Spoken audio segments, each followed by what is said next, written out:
kayo galing? Sana ay pinaabot ko sa inyo ang isang napakagandang palapit at tandali kahit gutom kayo Chairman at Arpida sa munisipyo ng Pagalongan, Maguindanao del Sur. Edad na 38 years old. Bakit po kayo nagdesisyon na makilahok sa peace rally na ito? Yan namin sabab sa among sa niya mas rally. Kapag kami sa panawagan sa iman. Pakinggan mo, President Marcos, lahat ng senator mo dyan, na mga kawatan Mana na maka-implement sa di may limited siya sa pagdamot. Ano po ang inyong personal na karanasan o pananaw tungkol sa kapayapaan ng Bangsamoro? Para sa mga experience at karanasan sa pakikibagan ng Bangsamoro, madakal. Kaya niya kung siya mag-issue, lalo sa dermanan niya kasama sa Pagalongan, nagkapada kami sa itugan na 105. Madakal yung mga sodami, ang nagkasahid, sa pakikibagan, madakal niya medyo na maraming salamat po sa inyo lahat. tamo. Mana na magkawayagan, niya medyo na nailag na kami sa mga kulingan. medyo masakit, ay pasensya lang tayo. Tayo. Pangatlo naman po sir, ano ang inaasahan ninyo na magiging epekto ng rally? Yan ang expectation ko nga rally. Ang epekto nila sana na napakikinagan na gobyerno suara ng Bangsamoro, majority ng Bangsamoro. Sa elemento na ito ba, makabalikan sa email siya kan Bangsamoro. Last na po na ang question sir. Sa inyo pong palagay, sapat po ba ang ginagawa ng pamahalaan para mapanatili ang kapayapaan? Para sa kami,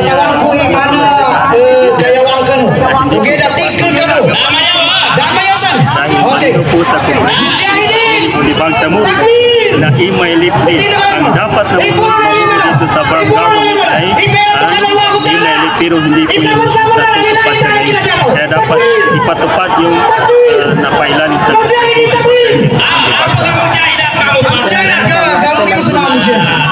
Ano po yung panawagan niyo po sa mga government? kami po ay nananawagan sa gobyerno ng Pilipinas na pakinggan po ang majority ng Bangsamoro.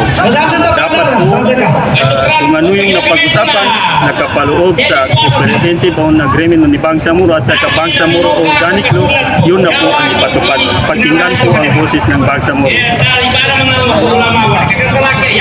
Thank you po sir, sobrang good.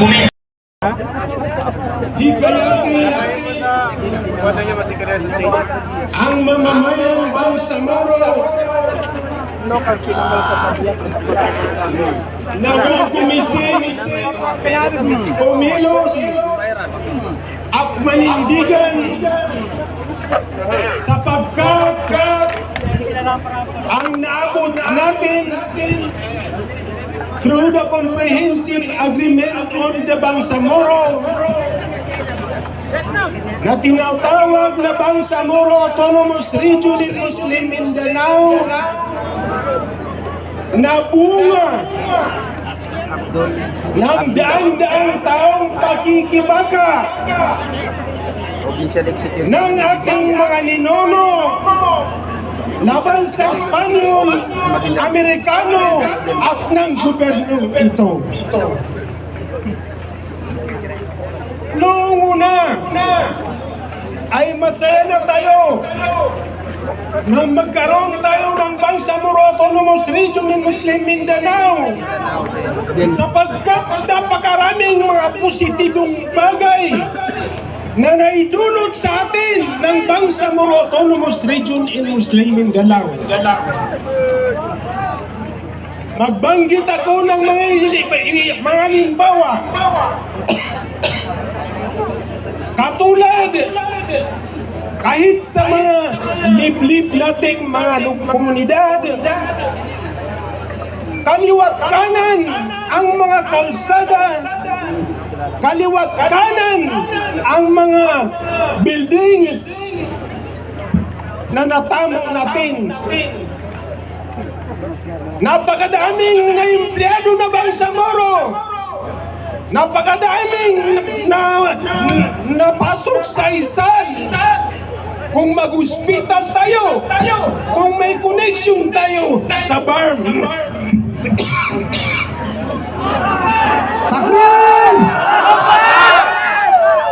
kung may connection tayo sa BARM, kahit abot ng 1 milyon o sobra pa, ay makalalabas tayo ng hospital na kung piso ang tira natin, ay daladala pa rin natin ang ating piso.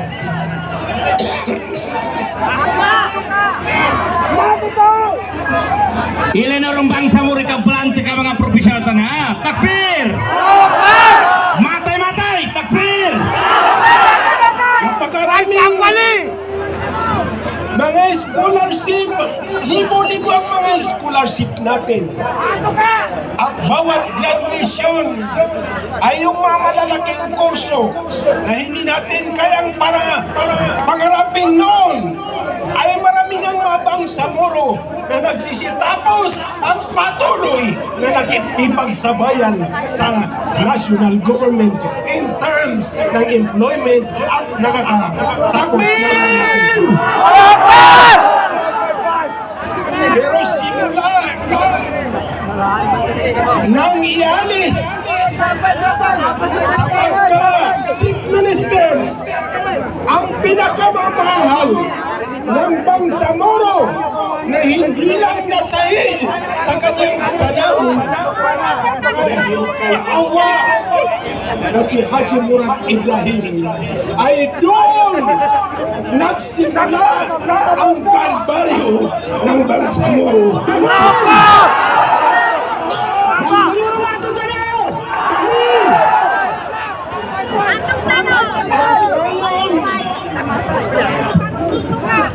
Ay kailangan na tayo manindigan. Kailangan natin tumayo. Ahon, sahib bawag. Sa anumang larangan, ang balangin sa pagpapatupad ng comprehensive agreement ng Bangsamoro. Kaya kami ay nagagalak sa ngayon sapagkat kitang-kita namin ang sakripisyo niyo. Kayo ay nasa init ng araw na patuloy na lumalaban sapagkat panahon na kung hindi tayo manindigan, darating ang panahon na mawawala ng respeto ang gobyernong ito, mawawala ng takot sa bangsamoro. Kapag nagkagano ang mangyari sa atin ay ang nangyari sa mga kapatid natin sa Kashmir. Napagkatapos nila magkaroon ng self-government at naging maayos na ang kanilang pamayanan. Nakita ng gobyerno na sila ay nagkawatak-watak at naghina at hindi na nila kaya ipagtanggol ang kanilang mga sarili at ang kanilang organisasyon. Bigla na lang inalis yung kanilang self-government. Takbir! Takbir! Apa ka pala rin? Takbir! Kaya kung ayaw nyo na mangyari sa atin ang katulad nun, una, palakasin natin ang pagkakaisa. Lumabas tayo sa ating sariling komportsyon at ipangampanya natin ang pagkakaisa at ipagkita natin sa gobyernong ito at sisingilin natin sila sa anumang paraan. Bangsamoro takbir! Allahu Akbar! Hindi tayo titigil hanggang hindi na ibigay sa atin ang kompletong implementation ng comprehensive agreement ng bangsa. Inshallah takbir! Pangulong Bongbong Marcos, ang bansang Pilipinas ay hindi naghina. Kung iniisip ng iba ng bansang Pilipinas ay hindi naghina na, yun ay maling-mali. Tapir! Mali na! Tapir!